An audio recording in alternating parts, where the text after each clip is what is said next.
Os tolos anos 20, a década das décadas, o principio do cambio. Os coches tomaron as rúas do mundo, os avances tecnolóxicos eran unha realidade. A chegada da electricidade axudou a dar forma a unha incipiente industria. Xeráronse moitos postos de traballo, pero tamén comezou a loita obreira. América foi o destino daqueles que fixeron a maleta para buscar novas oportunidades, mentres que os que xa tiñan cartos viaxaban por lecer e o que traían eran as modas europeas. O Charleston foi o baile do momento. As relacións sociais facíanse a este ritmo, pero tamén o que marcaban as ganas de divertirse nas festas ou nos cafés. A década dos 20 foi a década das mulleres. Non só pola súa nova estética, senón porque querían ser algo máis que amas de casa e conseguírono así. Os 20 eran a modernidade e Galicia non quedou atrás.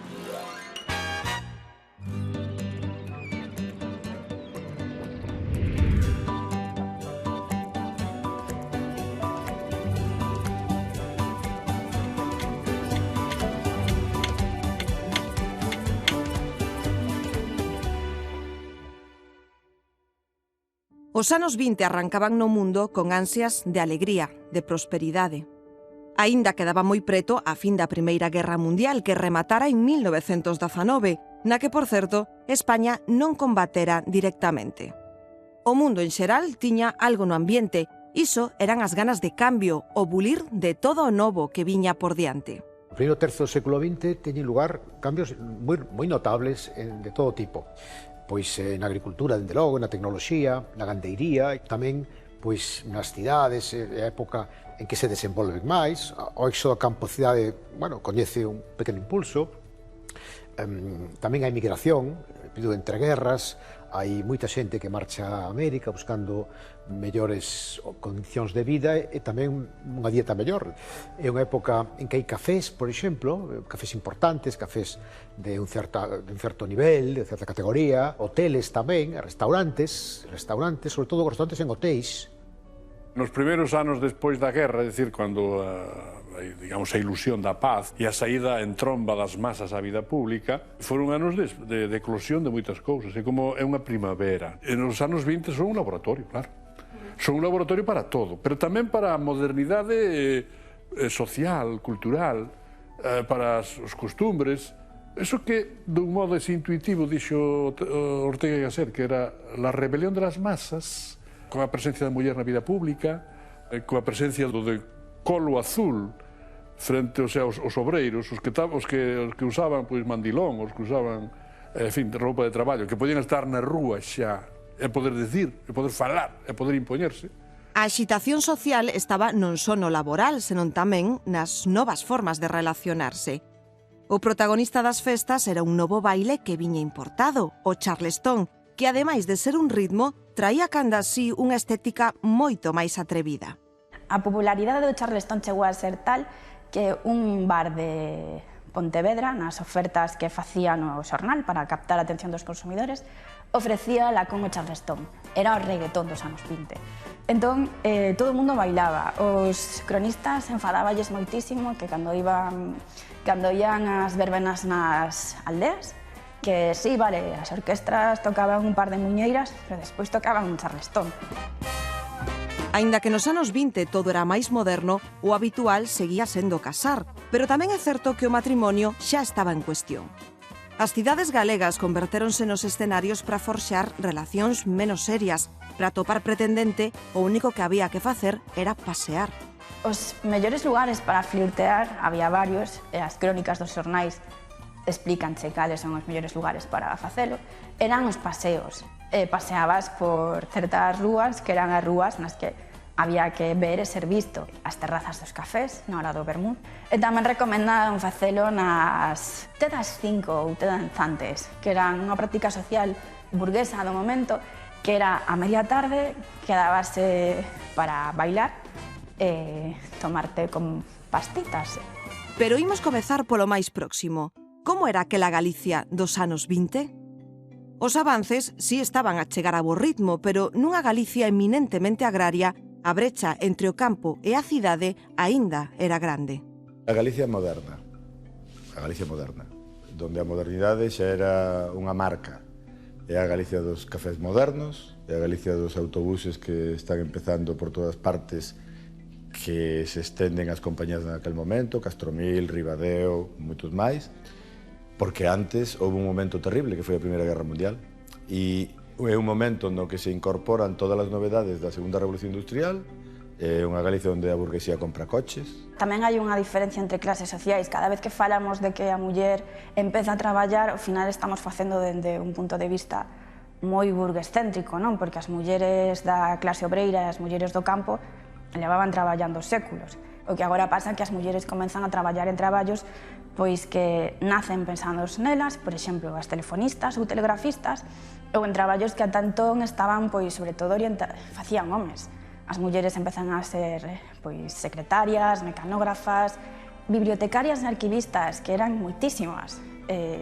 Mestras, moitísimas mulleres eran mestras. No que ten que ver coa política, aínda que España non participara na Primeira Guerra Mundial, si tiñamos un campo de batalla, Marrocos.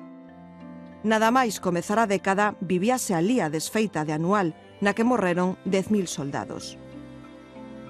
Nos anos 20, Afonso XIII era o rei, un monarca polémico porque non se opuxo ao golpe de Estado de Miguel Primo de Rivera. Deste xeito, abriulle as portas do goberno. Houbo quen lle chamou a esta época a ditadura con rei. Cando o rei Alfonso XIII dá un golpe de Estado e se salta a Constitución e nomea a Primo de Rivera, o señor Primo de Rivera, como primeiro ministro, este se presenta como rexenerador e contrario aos caciques e aos vellos partidos corruptos e caciquiles. Alguén o califica como o máis humano dos dictadores que houbo por aquí.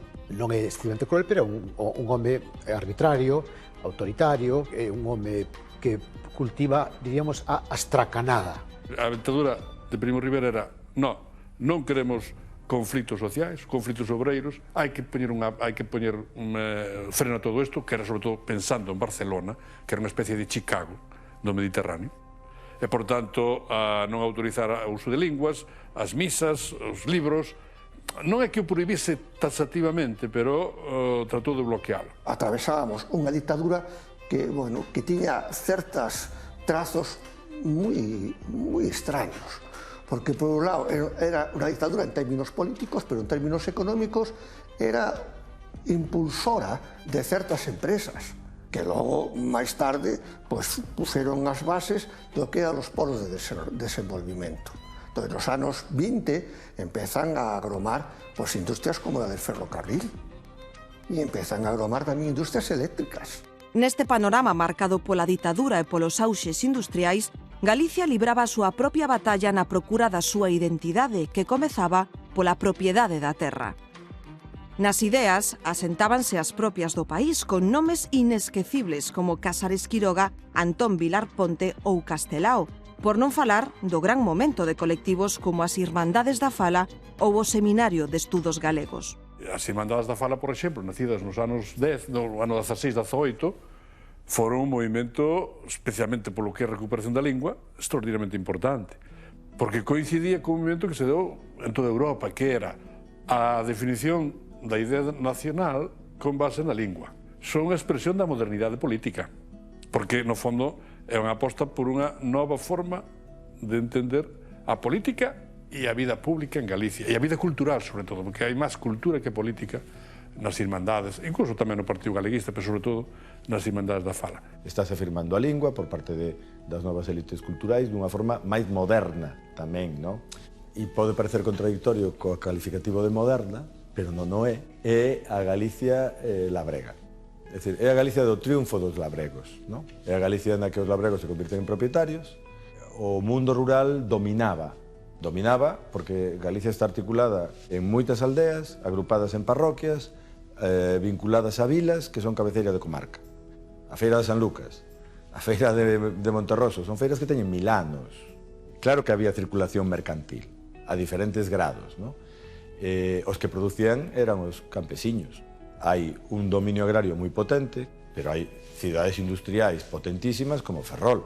Hai todo un complexo agromarítimo vinculado á conserva, que se convierte nas conservas máis importantes de Europa desde 1880 e despois durante a Primeira Guerra Mundial, que é Vigo, e non só Vigo. Hai unha parte urbana, crecente, aglomerada cada vez máis en os polos das cidades, donde hai máis emprego en servicios públicos, en servicios de comercio, en servicios incluso para la exportación. Y hay otra parte, que es la rural, que es la que está viviendo de la agricultura, en un principio de subsistencia y en un segundo lugar de mercantilización. En aquel momento había algo así como 5.400 ferias. Es decir, ¿qué significa eso?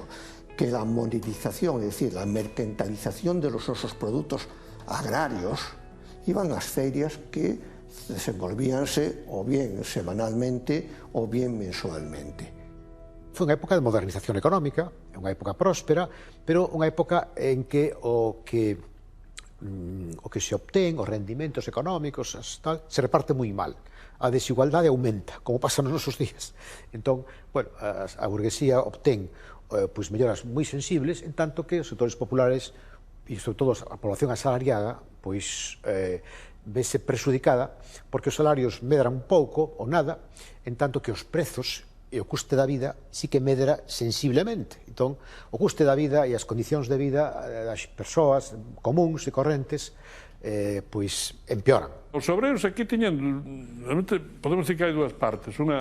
Hai obreiros que podemos decir que son con unha forma de organizarse un pouco antigua, que serían toda a industria un pouco artesanal, da que era moi exemplar Coruña, a pesar da fábrica de tabacos.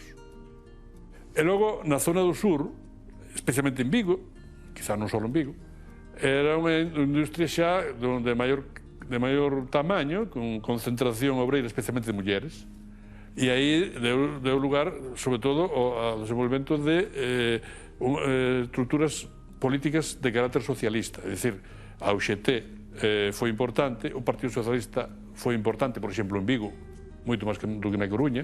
En los anos 20, cando empezan a consolidarse los sindicatos, hai unha folga moi importante, no ano 1928-29 en Vigo, hai un lockout empresarial, pesqueiro, ademais, y a partir de ahí es cuando la CNT activa todo su propio movimiento y a partir de ahí sí que hay una loita sindical relevante. E a situación da muller tamén evoluciona un pouco. Por exemplo, na moda, as propostas de Coco Chanel, o pelo curto, por exemplo, e evitar o enfaixado, esa cousa que encorsetaba as mulleres. Coco Chanel propón liberar o corpo da muller dese enferruxamento e, bueno, pues hai mulleres que xa se liberan en ese sentido.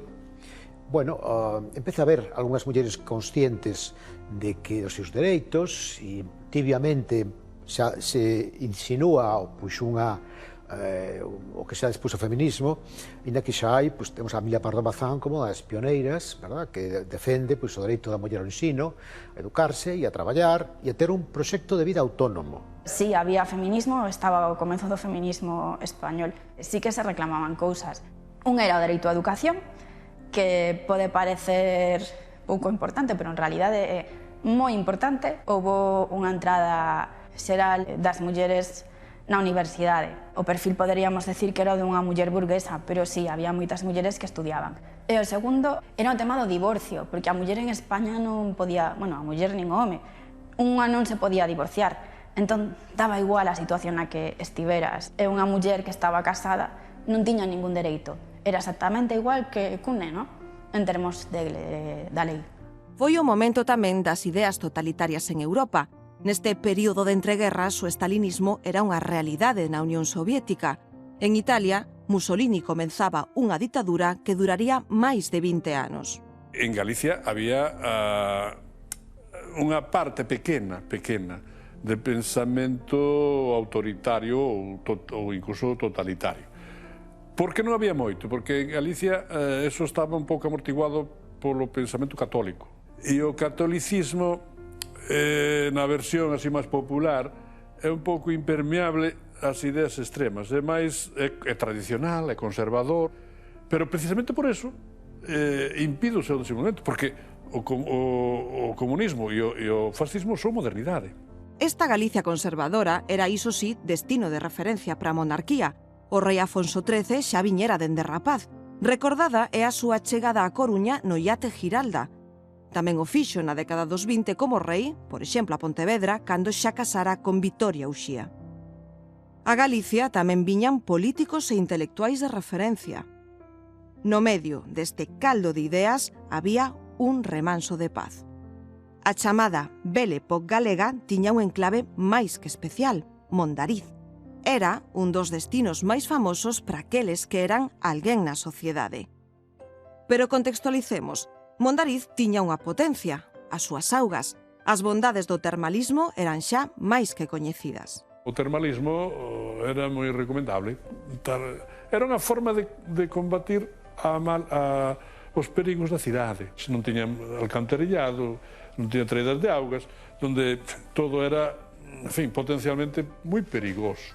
O Vichy galego é Mondariz. O turismo incipiente pasa en gran medida polo turismo de augas. Tomar as augas era unha moda, entón, había música clásica, unha orquesta que sonaba, bailes e unhas propostas de lecer encantadoras a min do paseo fluvial e dos placeres sociais que se cultivaban ali, con boa gastronomía e bons viños. En los felices años 20 el balneario de Mondariz era realmente una gran fiesta. Un poco acogía a gentes de todo estatus social y económico. Había una parte que se podía alojar en el Gran Hotel y había personas que venían a tomar las aguas y que podían pasar ese tiempo de vacaciones saludables pues en los diferentes hoteles que había en la villa. Se puede decir que a partir de la importancia del balneario de Mondariz surgió alrededor de la villa termal pues una serie de pequeños hospedajes precisamente para que todo el mundo pudiera disfrutar del beneficio de las aguas. A gozar de Mondariz e a Senobrán, por algo, o Nobel José Chegaray o bautizou como o Palacio das Augas.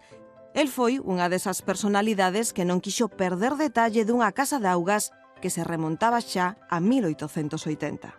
Emilia Pardo Bazán pasó sus veraneos durante 33 años en el balneario de Mondariz y a partir un poco de las relaciones sociales que ella tenía y de sus amistades, pues surgieron pues un montón de personajes relacionados con el libre pensamiento y con la literatura española que pasaron por el balneario, pero a nivel político también hubo personajes importantes como Miguel Primo de Rivera, como la infanta Isabel de Borbón-La Chata y otros personajes que fueron un poco tejiendo todo lo que es la historia del balneario. En Mondariz dábanse encontros políticos de alto nivel.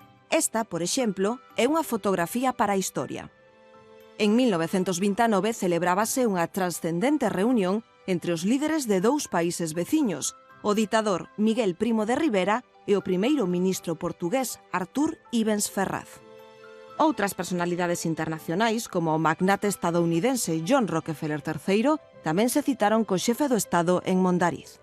Pero es un momento también muy importante porque recibió la Villa Termal una visita de un personaje que yo creo que ha marcado la forma de pensar de esta villa, que fue John Rockefeller III, que decidió aceptar como regalo de fin de carrera una visita por diferentes enclaves europeos, un poco para poder desarrollar su idea política del mundo, y el primer espacio que visitó fue precisamente el balneario de Mondariz para conocer a Miguel Primo de Rivera. O balneario de Mondariz foi o soño de dous irmáns. Enrique e Ramón Peinador fixeron unha auténtica exploración termal da zona. Tamén crearon os aloxamentos. O primeiro tivo tal éxito que deu lugar ao gran símbolo desta pequena vila, o Gran Hotel, proxectado polo arquitecto Genaro de la Fuente. Los hermanos Peinador lo han sido todo para el termalismo español a partir de su proyecto en el balneario de Mondariz. Ellos llegaron aquí un poco interesados en el poder de las aguas de esta zona que llamaban Chan de Gándara, y decidieron localizar los manantiales de esta zona tan rica, ¿no? Y localizaron 110 manantiales y decidieron construir la villa termal que hoy conocemos. Vivieron una época de esplendor y también vivieron un ocaso que los arruinó al intentar mantener el lujo de este lugar.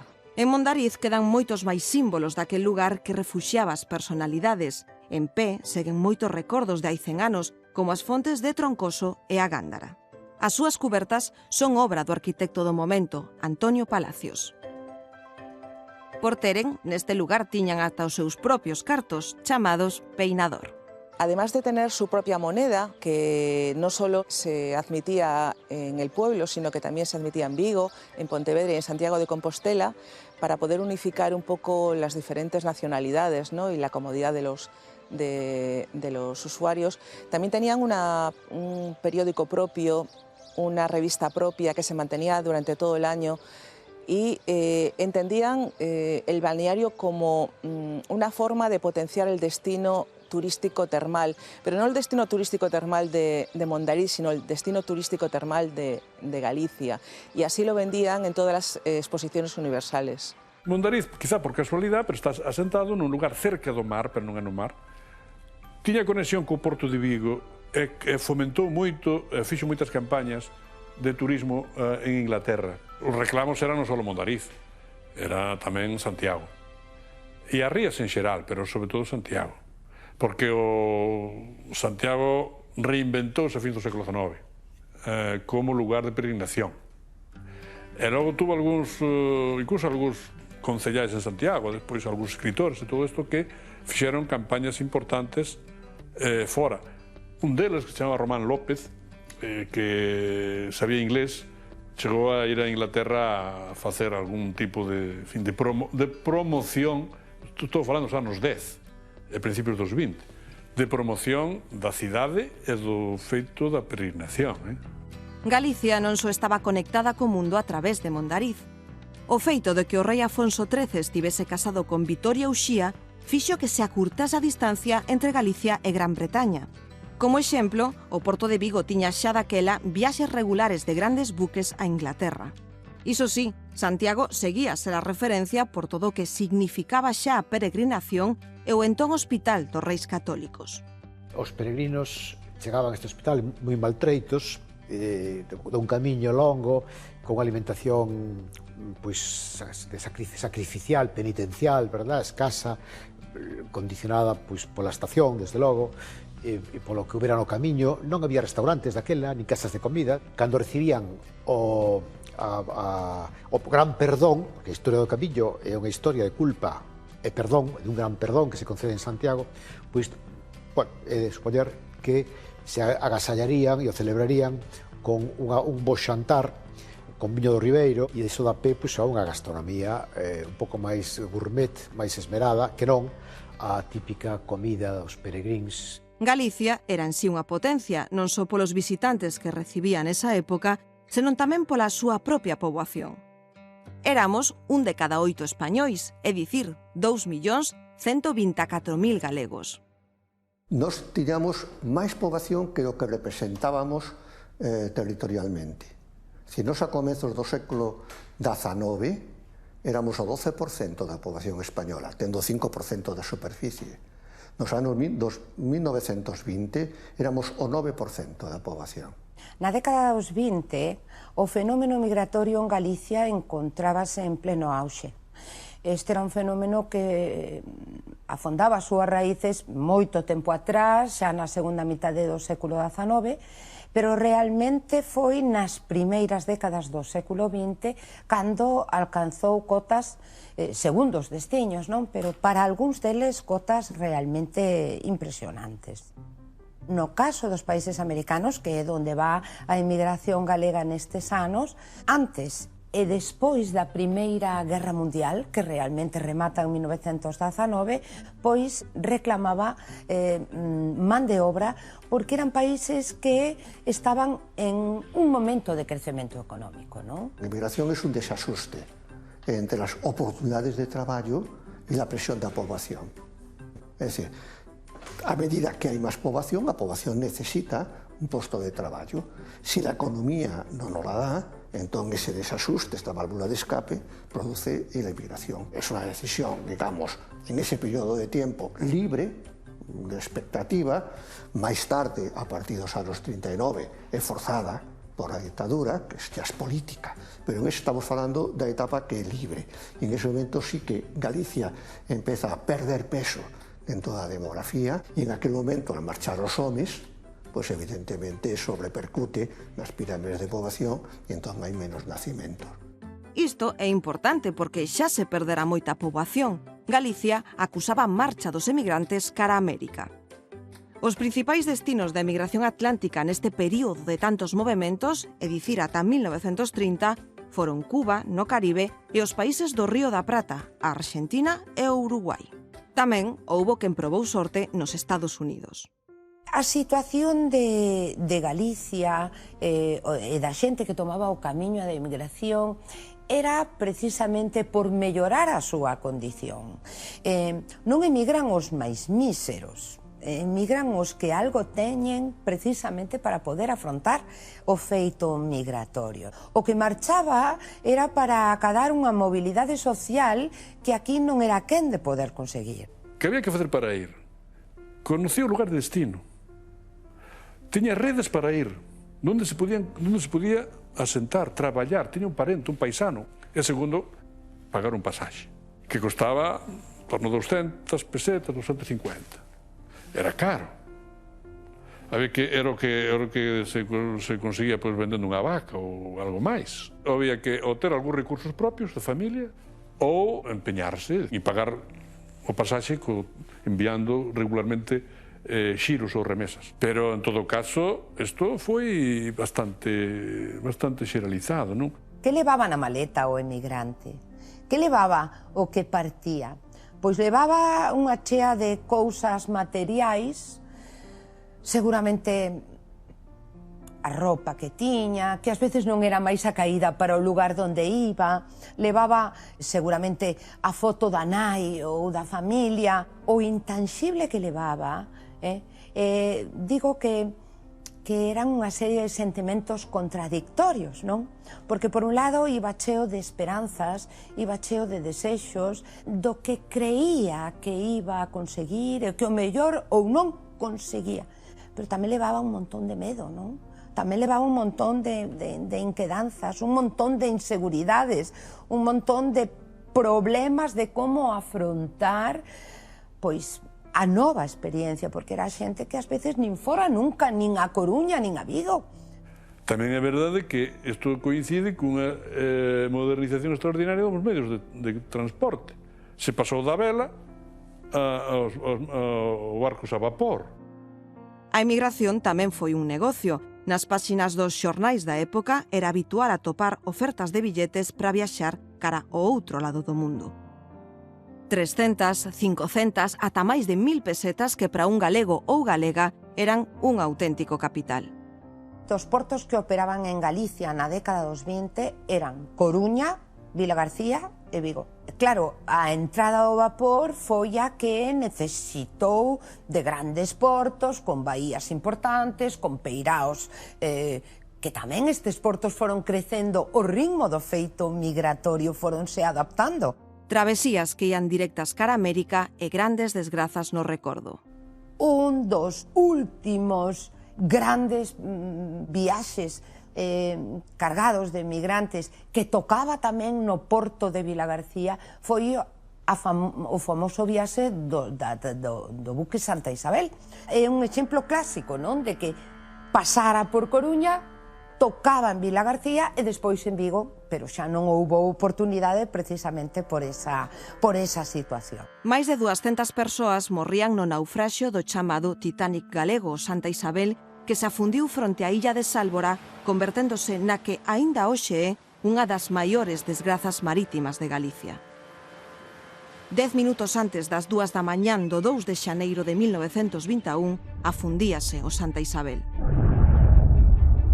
Este buque era un correo, non viaxaba directo a América, antes percorría os portos da península para recoller emigrantes. Realmente o Santa Isabel fora feito para chegar a un punto do mesmo nome en Guinea. Tiña 90 metros de eslora, era un barco moderno que transportaba carga se non tiña pasaxe. Aquela xornada a navegación era plácida ata que chegaron á altura de Fisterra. Aí atopáronse cun temporal que marcou o principio da fin. O Santa Isabel seguiu a súa travesía cara ao sur xa con problemas de visibilidade, pero a situación non tivo volta atrás á altura da illa de Sálvora. A forza do mar, o vento e as correntes fixeron que o buque naufragase. O antigo faro de Sálvora foi testemunha desta agonía. O radiotelegrafista do Santa Isabel mandou aviso de inmediato, pero non tivo tempo a comunicar con claridade onde se atopaban. Quedaran sen electricidade a bordo. Os que saltaron ao mar morreron. Foron 213 dos 269 tripulantes. O oficial Luis Cebreiro conseguiu salvar medio cento aos refuxialos nun corredor de popa ata que o mar amainou un pouco.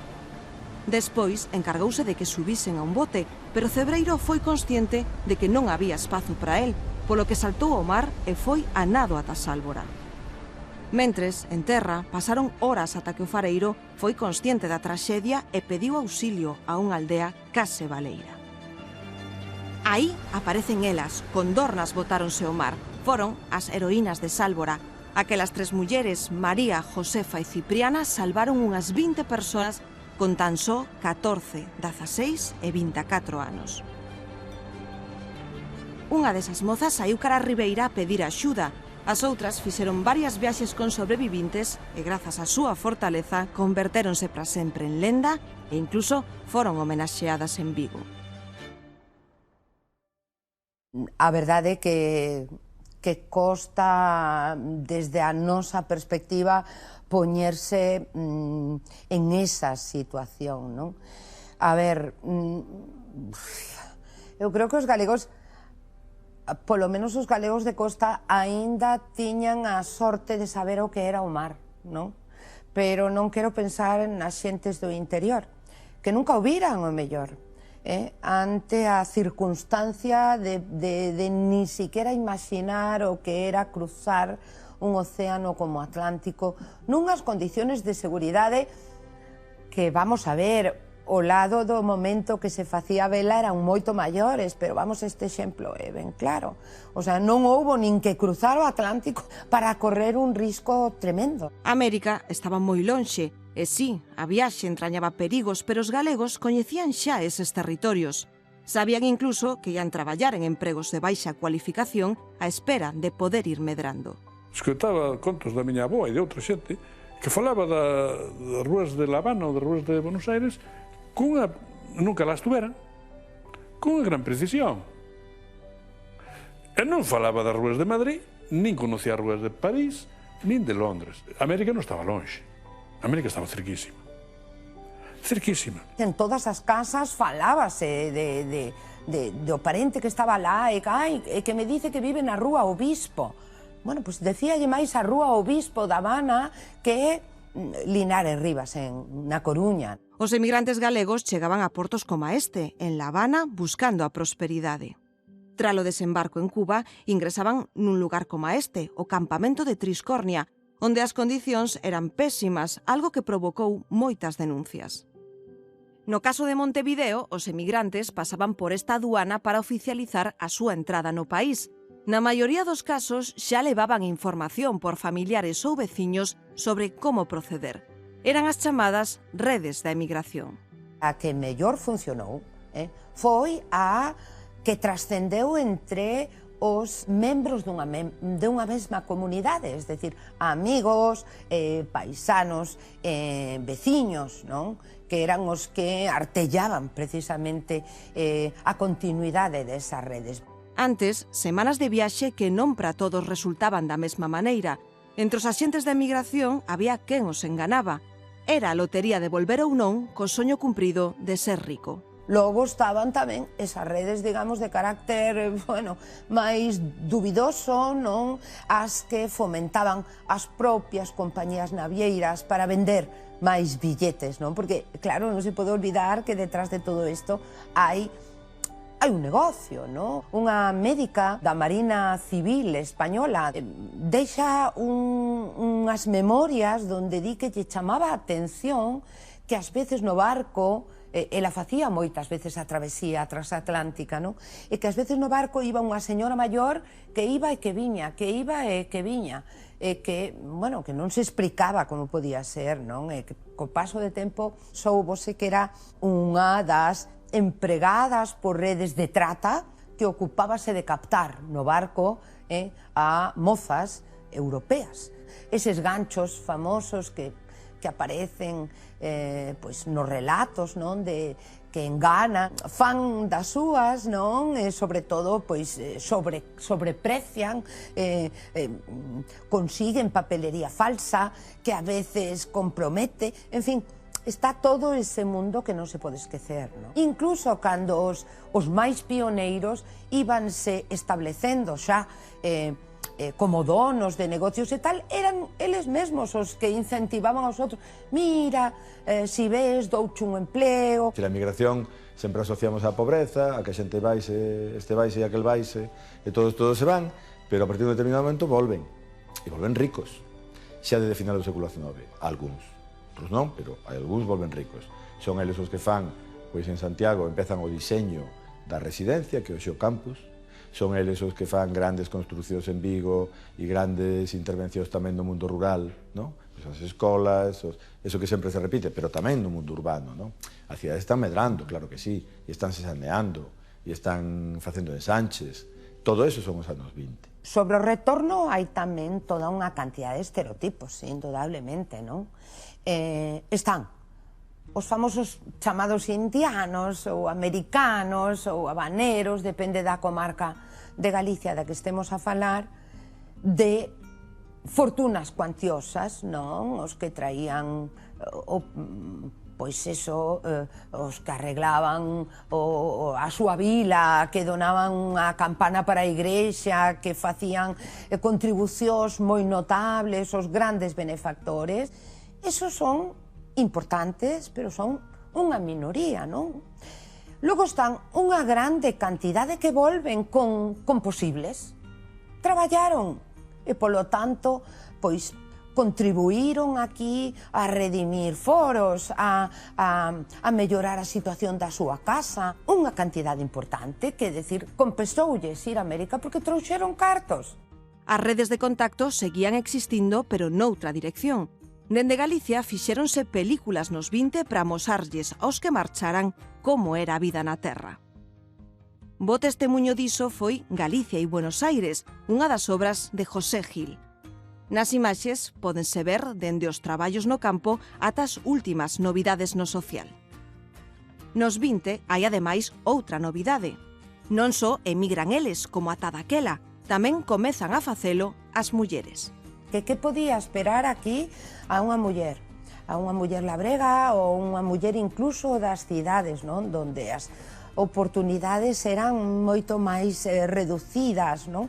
A muller tardou en emigrar, aínda que o fixo sempre, non? Pero en termos máis masivos é precisamente nestas datas cando comeza a incorporarse ao feito migratorio, precisamente polas oportunidades que lle pode ofertar unhas sociedades novas que medran máis rápido que a bella sociedade galega nas outras beiras do Atlántico. Elas foron sobre todo servir as casas, criaron moitos cativos. Eles tamén no servizo, pero sobre todo no comercio e na industria. Pero volvamos á nosa terra. Eran tamén aquí as mulleres as grandes protagonistas do estalido social? Pois sí, ata aquí chegaron os aires do cambio. É unha Galicia onde as mulleres, ademais de cortarse o pelo e subir a falda, entran nas universidades, xusto neses anos. É unha Galicia que está adaptándose ao que está pasando no mundo exactamente á vez que ocurre no mundo. En Galicia a muller no século XX pois foi capaz podemos decir, de ter presencia na vida pública. Non é só protagonista desde o punto de vista do núcleo familiar, onde ten, en comparación con outros países, pois, moita presencia a muller, porque ademais se queda ao cargo da facenda, mentre que o marido emigra para Castela ou emigra para América ou para Portugal, o que sexa. Por tanto, ten unha responsabilidade moi forte e ten tamén un control do que é a propia facenda doméstica. Logo, aí en Galicia deu lugar a algunhas mulleres excepcionais xa no século XIX, xa non digo Pardo Bazán ou Rosalía, senón mulleres como Juana de Vega, como Sofía Casanova, como Concepción Arenal. Por tanto, eu creo que a muller en Galicia ten perfiles propios. Non digo que este perfecto, porque eso sería mentir, non? Pero ten perfiles ou trazos propios. Aínda que esta década foi a década das mulleres, o certo é que trascenderon moi poucos nomes. As que chegaban á universidade eran as privilexiadas e as que tiñan un cargo visible foron despois silenciadas pola ditadura de Franco. Nos xornais, por exemplo, había sinaturas moi destacadas. A máis coñecida, Magda Donato. Foi un referente polo seu xornalismo infiltrado co nome de Carmen Eva Nelken. Ocultaba que era xornalista para vivir os feitos que despois iba a contar. E así pasou 2 meses no psiquiátrico, pasou tempo na cadea, fíxose pasar pola secretaria dun adiviño. María Luz Morales foi outra das mulleres que pasou a historia do xornalismo, a primeira en dirixir un diario nacional. Especializouse nos anos 20 en algo que estaba crecendo moitísimo, e foi un pouco visionaria, non? Fíxose xornalista especializada en cine. Durante o ano 36 converteuse na primeira muller en España en dirixir un xornal de tirada xeral. Foi directora de La Vanguardia. Os propios traballadores tiñan que escoller quen ia ser o director do medio e escolleron a María Luz Morales. Outra galega, Sofía Casanova, foi a primeira correspondente de guerra e a primeira tamén en ter base para o seu xornalismo nun país estranxeiro. Foi unha das principais persoas, xornalistas en xeral, que escribiu nos medios españois durante a Primeira Guerra Mundial. E ademais era facía dende o propio frente de guerra porque ela era enfermeira da Cruz Vermella, entón iso daballe acceso a cousas que os seus compañeiros homes non tiñan. E tamén cubriu a Revolución Rusa. Nestes tempos había máis xornalistas, pero da maioría non se sabe nada. Nun momento de explosión da prensa escrita, o traballo das redactoras era moi concreto. Os seus espazos estaban acoutados para falar de tendencias ou de como ser unha boa muller. Casi todos os xornais nos anos 20 incluían o que chamaban habitualmente páginas femeninas, páginas de la moda, páginas de la mujer, que eran páxinas destinadas ás mulleres nas que se falaba de temas femininos, non? Que eran a moda, o cuidado dos nenos, as tendencias. Esas páxinas escribían sobre todo mulleres, mulleres das que hoxe non sabemos nada. Nesta década das mulleres, elas tamén recibían críticas. Nos xornais había homes que expresaban a súa preocupación polo cambio delas. Querían ser independentes e iso non pasaba desapercibido. Nesta columna del Compostelano de 1928 preguntábanse ata onde querían chegar as mulleres, se os homes xa non pintaban nada no mundo e por que elas sempre se metían onde non lles importaba. Os principais desexos femininos eran en realidade a independencia e mellorar a súa educación. O cambio estético era só un camiño para conseguilo. Os anos 20, en Estados Unidos falase das flapper, pois esas mulleres co pelo curto, un vestido precioso, con contas, que bailaban charleston e levaban unha vida un pouco tola, non? En España non se usaba o termo flapper, falábase de muller moderna, e a muller moderna é como un novo arquetipo de muller. Ese cambio estético non veu tanto por feminismo ou revolución, veu por moda. Estaba de moda, entón, cortabas o pelo. Digamos que como un primeiro paso para levar unha vida distinta, non? E sobre cortar o pelo, cortarono todas. Hai unha viñeta en El Pueblo Gallego de humor gráfico que mostra como unha manifestación ou, non sei, como disturbios. Aparecen os disturbios de fondo e no primeiro plano aparecen dúas rapazas super a moda falando entre elas e unha pregunta a outra, pero que pasa, por que hai estes disturbios? E outra dille, é que hai unha señora que non cortou o pelo. Eso era o que aparecía no humor dun xornal galego. Veña, corta xa. Estás segura? Co pelazo que tes? Pica polo san, Matilde. Mira que ben lle queda esta. Xa, pero mira que ollos ten. E o nariz. Veña, corta. Se non me gusta xa medrará. Esta era a Galicia daqueles tolos 20, unha terra que non renunciaba á súa identidade, pero tampouco a levar o título de moderna.